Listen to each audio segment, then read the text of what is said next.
Welcome to my thoughts on The Walking Dead Season 6, Episode 11, Knots Untie. The episode was rated TVMA, so this video there'll be spoilers for the episode and everything else live-action Walking Dead leading up to it. And another episode that I absolutely fucking loved. Goddamn, the anticipation of Negan is, I'm glad that I'm not having to wait very long in between episodes because it's, I can hardly wait to see. So, let's see. I think we're going to try to keep it more or less chronological. And I am just briefly going to recommend... I've recommended so many serious videos recently. I think today I'm just going to recommend... So, the Quarrators podcast did a video. I'm just gonna get the title real quick. Nerd Alert with Tim Barnes, which was hilarious, as they tend to be.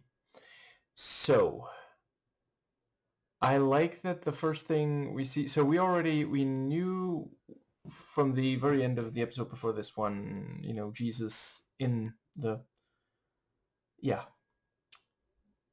Jesus is in the building. But then in this one we see Carl spot him, and then, Rick and Michonne come out, and then, several others, because everyone realized about him being there.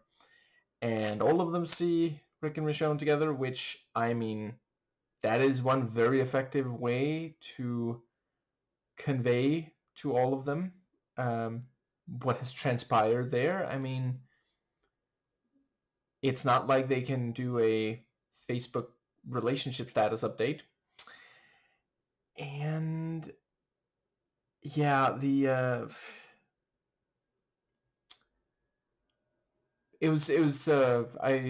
all of them, right there pointing guns at Jesus, who I'm sure is sitting there thinking, Jesus Christ, you're worse than the Romans, damn it.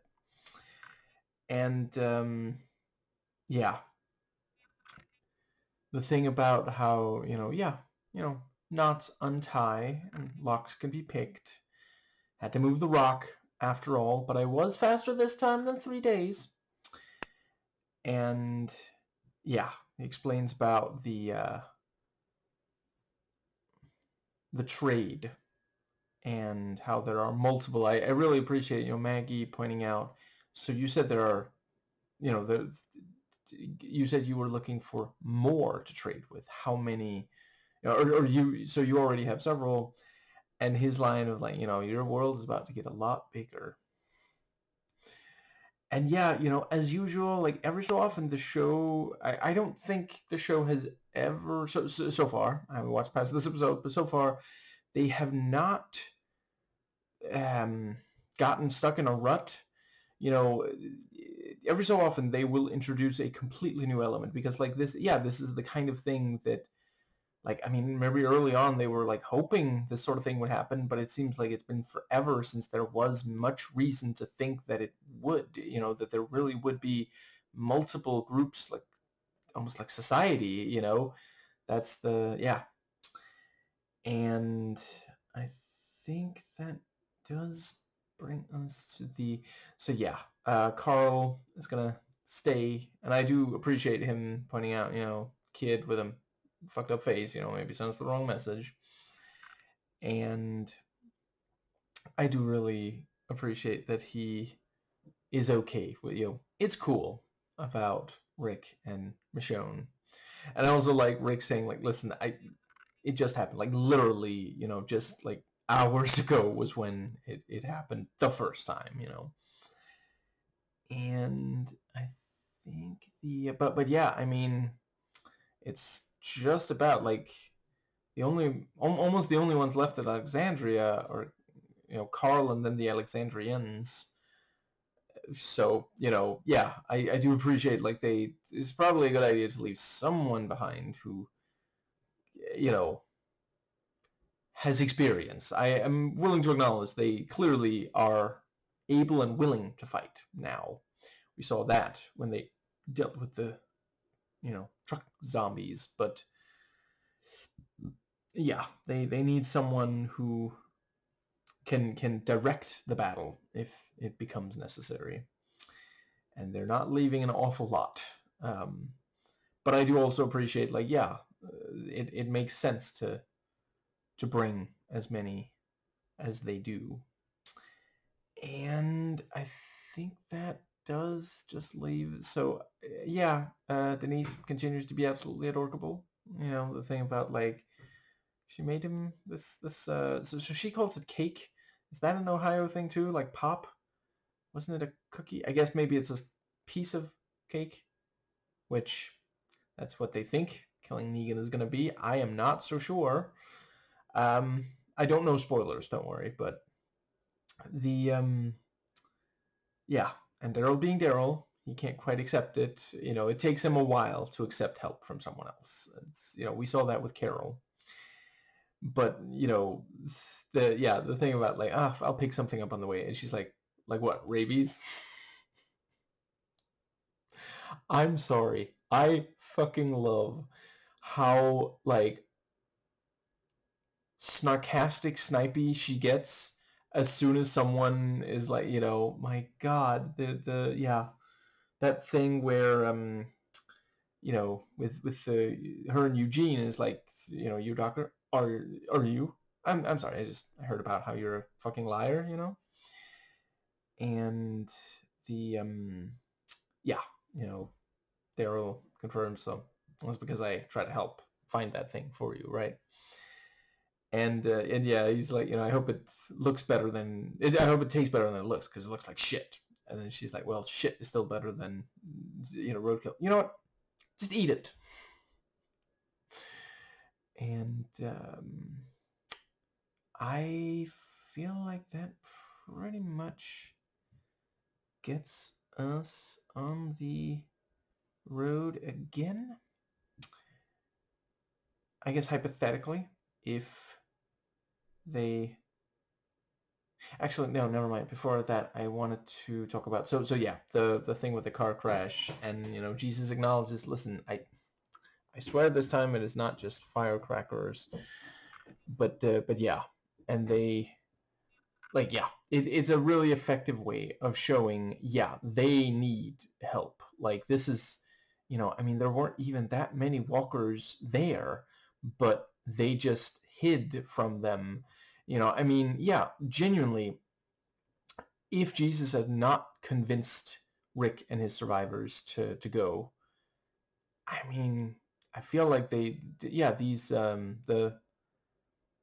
the people from, Gregory's flock here would have just died, yeah. And my God, the part where Abraham struggles to contain himself. God damn. Now I remember what I wanted to say. So yeah, before that we do have the, yeah. Abraham is flirting with Sasha, and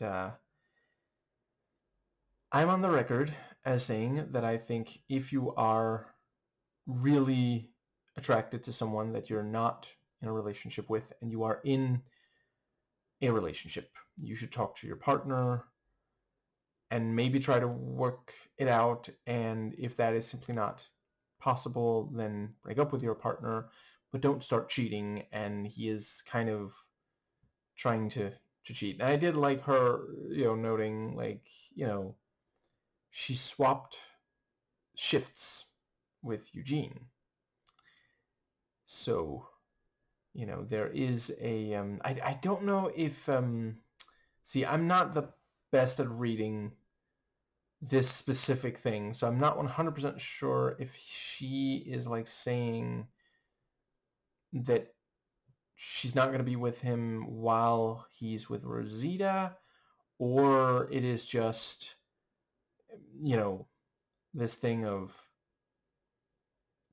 seeing how he handles if she says not right away. And, it is understandable. He's not always the best at controlling himself. And then, we go from them, I guess, getting a draw in rock, paper, scissors, from what it looks like. Cut to him in bed with Rosita, so they had sex, and she realizes that his mind is elsewhere. And he doesn't tell her the truth, but he does say, "No, oh yeah, I'm thinking about how Eugene is like, which I'm not sure that's the best thing to tell someone you're in bed with, that you're thinking about someone else." I know that's not literally what he's saying, but anyway, and yeah, genuinely clever. This thing of the Eugene is learning from Rosita, and he's going to teach her chemistry, and then Abraham being corny and saying, you can't teach chemistry. And there is genuine chemistry between him and Sasha as well.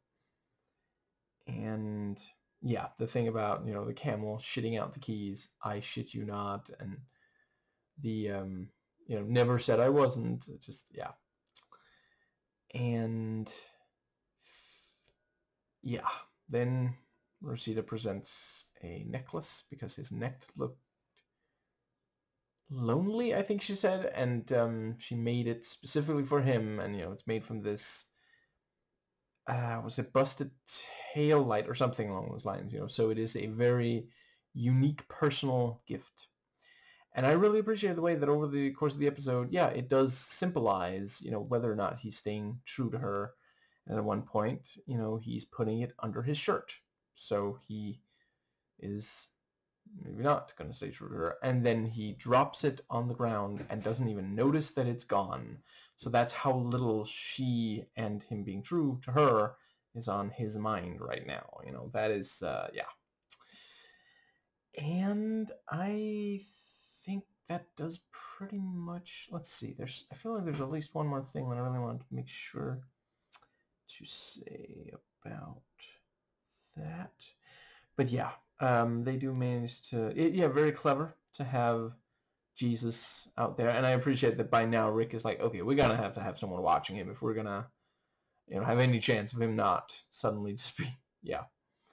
And the thing with, if I whistle, shoot him. I will. You don't have to tell her twice. And I really like Michonne backing up, Rick. Like, there's the thing of, she's the one who says, that's the deal. And, I forget the details, but later in the episode, there's also something where she supports him. And I think that does pretty much get us to, so yeah, they managed to take out a few walkers and get the people back into the, or get the people into the vehicle. By the way, fantastic setup with the, the car crashed onto walkers, very nicely done there. The way they're, still stuck under and on and such. But yeah, the thing about, transpires that he's a doctor. And so, Glenn asks, do you have, I forget what those are called in English, but, pills for someone who is pregnant to make sure the baby develops well. And the guys smile, like, yeah, it is very clear. Like, Gregory can be a jackass, as Jesus admits. And Jesus is a very tolerant person. As long as you're not a fig tree out of season. Or a rich person. And that last one, yeah, fair. But the, let's see. I'm not saying that anything negative should be done to rich people, although I'm sure they would perceive the following as negative. I'm saying I agree this notion that, yeah, if you're rich, you can also be good. And the thing is, you can actually spend money that you don't need for yourself doing good, especially when you're rich. You can make a huge difference. And yeah, that would make you good. Anyway, or it would be a step in the right direction. You might still hold biases that you need to process, get past. Anyway, the yeah, at least some of the hilltop hilltopians are good people, and yeah, look at Maggie glow when so he's like, so it's yours, and she's like, yeah, just so adorable. And the I really appreciated this element that, yeah, they were headed back to Hilltop with a bunch of supplies. And then when they get there, Gregory's like, well, we just got a bunch of medical supplies, so why do we need you? So Jesus, no good deed goes unpunished. And I feel like, yeah, so that gets them to so they get close to the gate, but then the car is stuck. And yeah, I think it says so much that, yeah, they're there with spears. Like, you're gonna try to take out.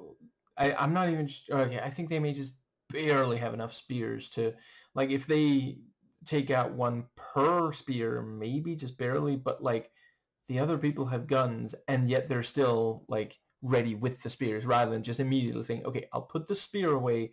Just please put the gun away." And yeah, Jesus, as he is wont to do, has to, be the one who has maturity and the right values. And I think in many ways, I acknowledge that there were some things he said that I do not think make a ton of sense, at least not today. And that's my problem with conservative Christians, that they insist that, you have to do it exactly like it said, except for the parts that they're going to really creatively interpret to mean that they don't actually have to be good, but they're going to get to call themselves good, so that they have an easier time convincing people to do what benefits the powerful conservative Christians rather than everybody else. Anyway, I think that does. But yeah, and yeah, Jesus manages to convince, and he says, "Listen, you can keep your guns." And then he says a bunch of other stuff, and Rick is like, "Listen, you had me at can keep guns." So, and yeah, I also really appreciate, yeah, as soon as they get in, yeah, pretty clearly, yeah, there's, they talked about, he talked about how they have, farm animals to help produce food and such, and we do clearly see, and it looks like a peaceful little, place. And of course, it's a little bit too good to be true. So, and that's when we meet Gregory.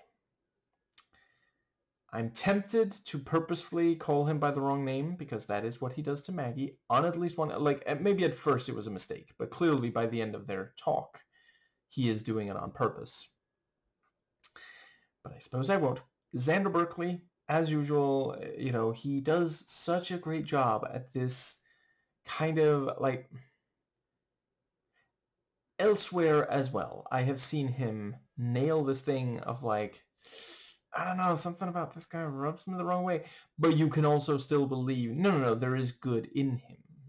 It's maybe just not always evident from the surface, that's all.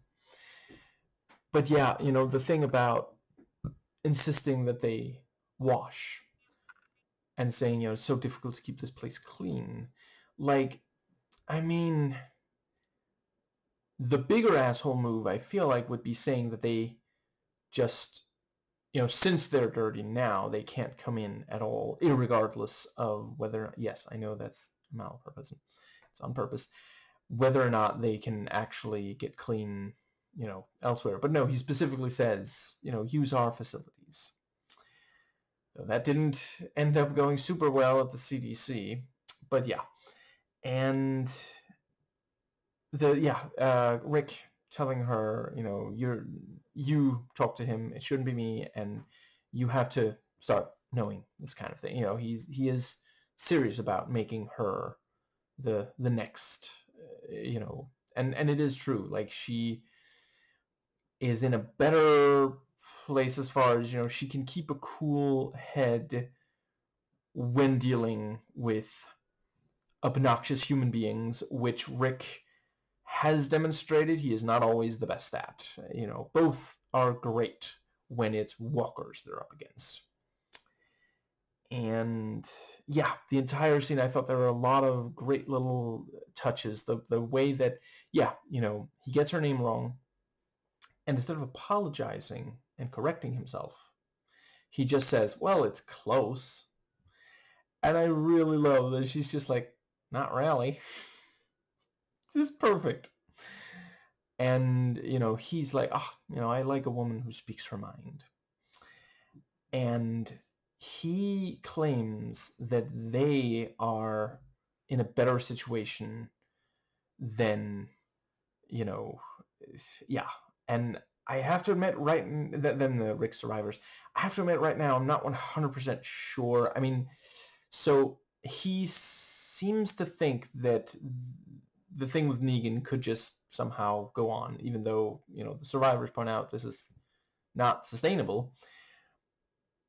So I suppose it is. I think he's trying to see how much he can get away with Maggie, and yeah, that would be my current guess. Maybe I'll understand it better after more scenes with him. I'm really glad he survived this episode. I was a tiny bit worried.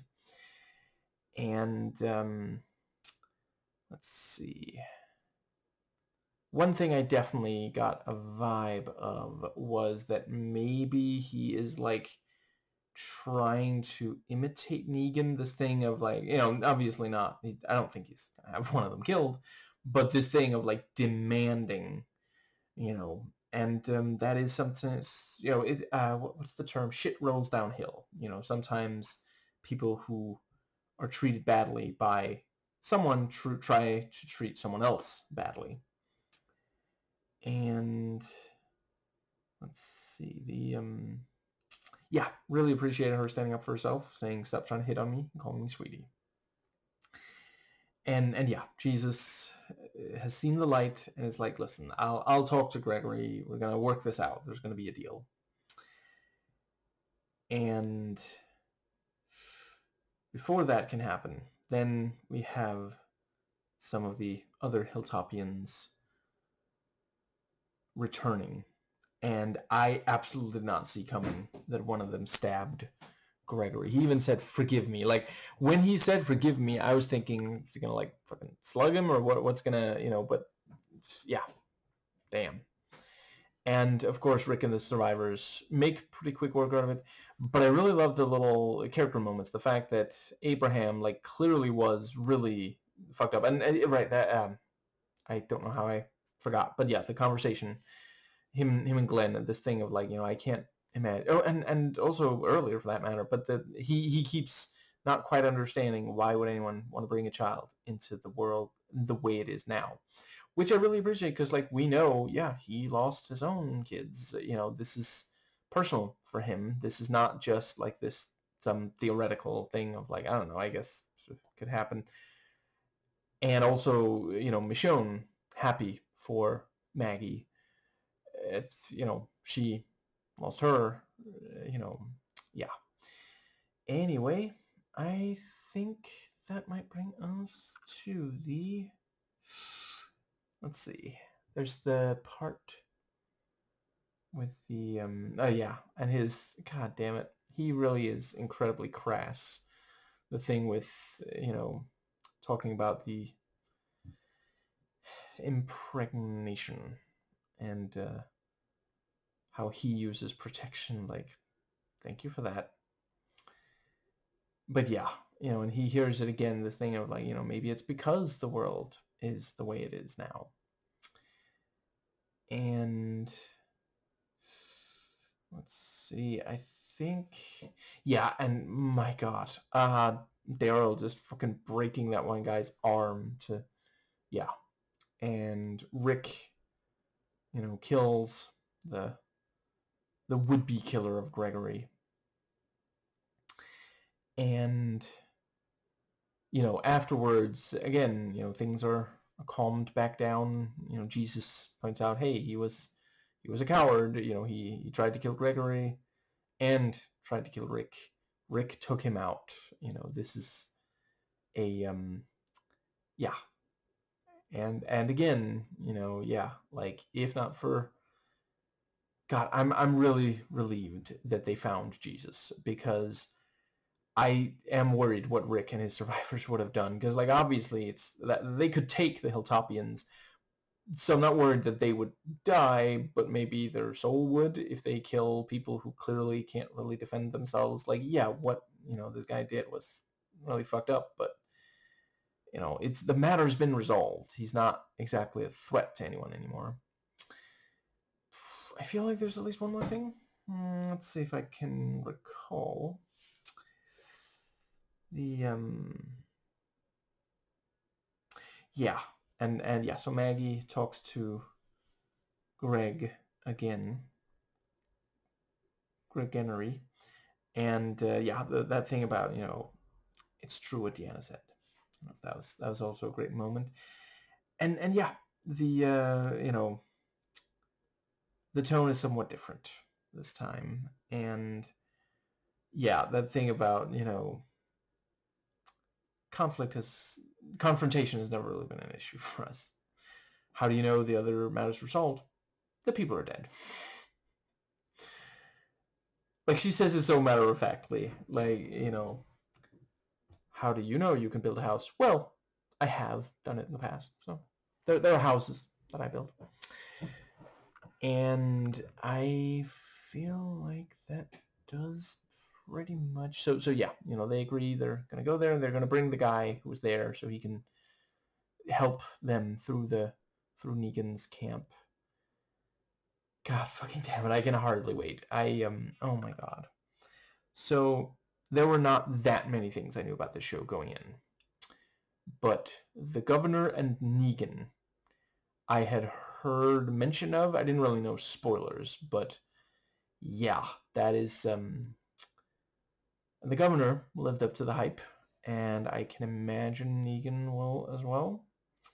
I believe I know who's playing Negan. I guess I'll hold off on talking about that particular actor until we get to seeing them, just in case. And I think that does... But right, and also, yeah, I mean, it's not entirely unlike Seven Samurai or, The Magnificent Seven, if you prefer that version. Or one of the versions of that, since it's Hollywood, so they of course made multiple. But yeah, I do really appreciate this thing of, I mean, it's not the first time that we've seen, someone take advantage of other survivors, but, it hasn't gotten old.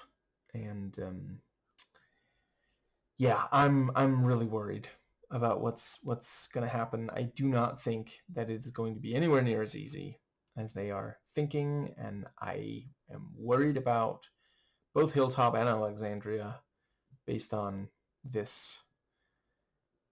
And I suppose, yeah, I thought it really worked, the thing of like passing around, and also, oh God, the smiles on their faces, which I'm really worried. But when they're, the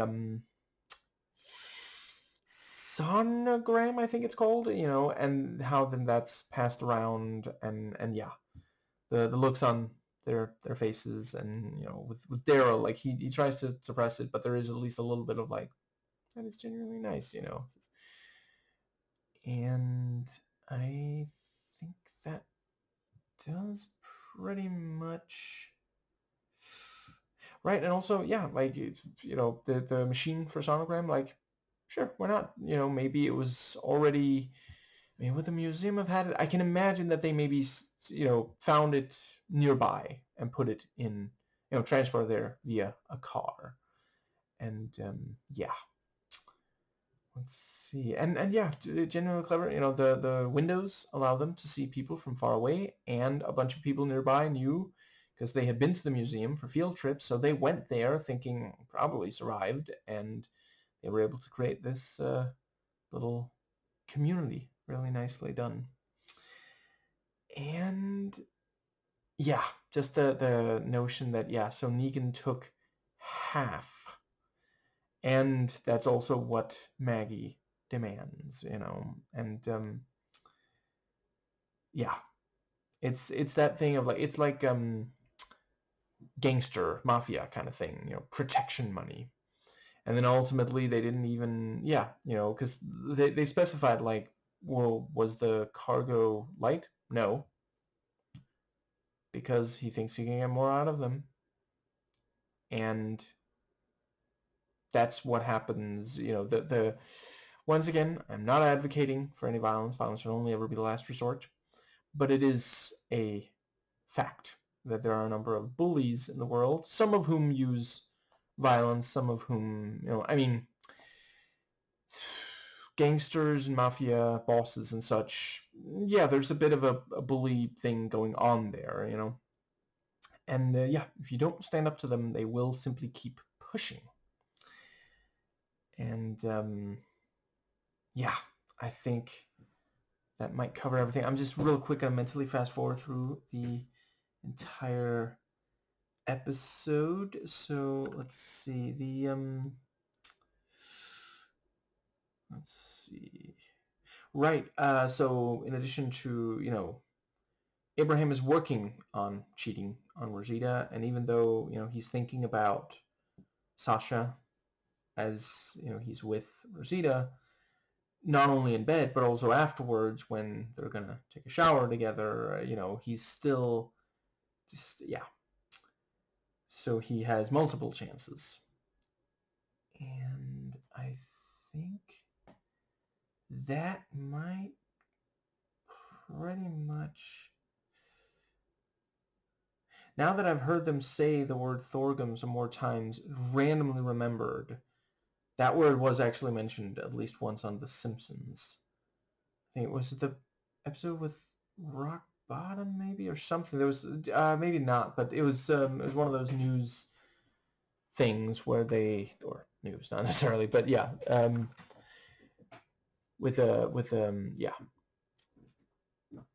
yeah, Southerner saying, we just wrote Thorgum here. Now, I think...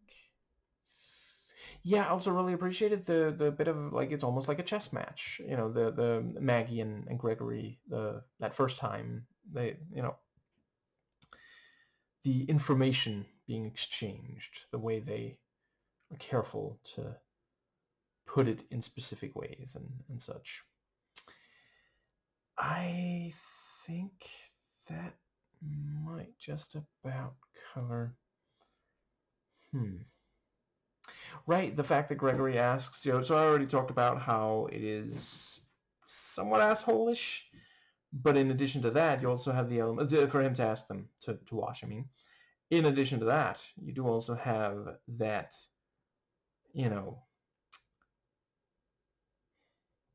see, you could read it as either hospitable or not, depending on how you look at it, because he is saying, hey, you can use our facilities, but he's also saying, if you're going to be on my property, you're going to clean yourself. But it's also, that he says it's so difficult to keep this place clean. That's your priority right now? Like, you don't... And I appreciate at that point in the episode, he thinks that things are going fine with Negan.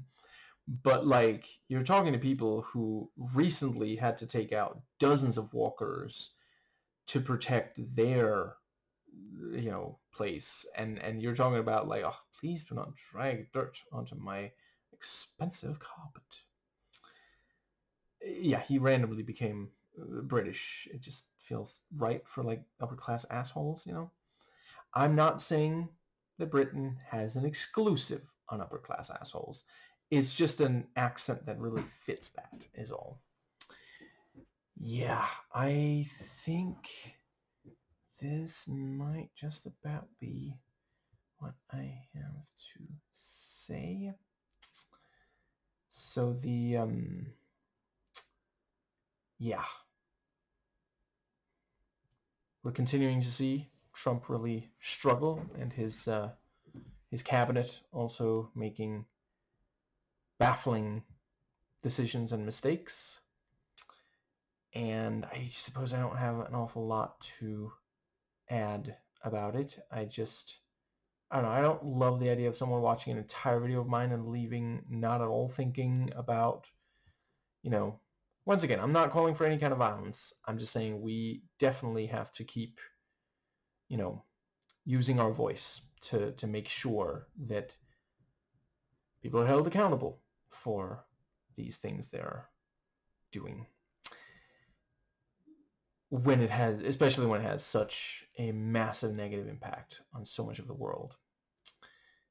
Yeah, I suppose I will say there was that, one point, like, it was very sweet when Rick sort of puts his hand on Michonne's, and they're both smiling at each other. He like looks at her, and I was thinking, like, please watch the road. I can see this going very poorly, because it did, from right away, it did kind of sound a little bit too good to be true. I was hoping, but I honestly, at first, I wasn't entirely sure if Jesus was trying to lure them to Negan, but it genuinely, over the course of this episode, it didn't feel like he thought that things would really worsen with Negan. He was genuinely just talking about trading, and yeah. I think that pretty much covers. Yeah, I mean, it is a situation where, hypothetically, if they find that, Rick just, maybe he wants both hands to be able to caress Michonne with, he could always, turn to a certain someone and go, Jesus, take the wheel.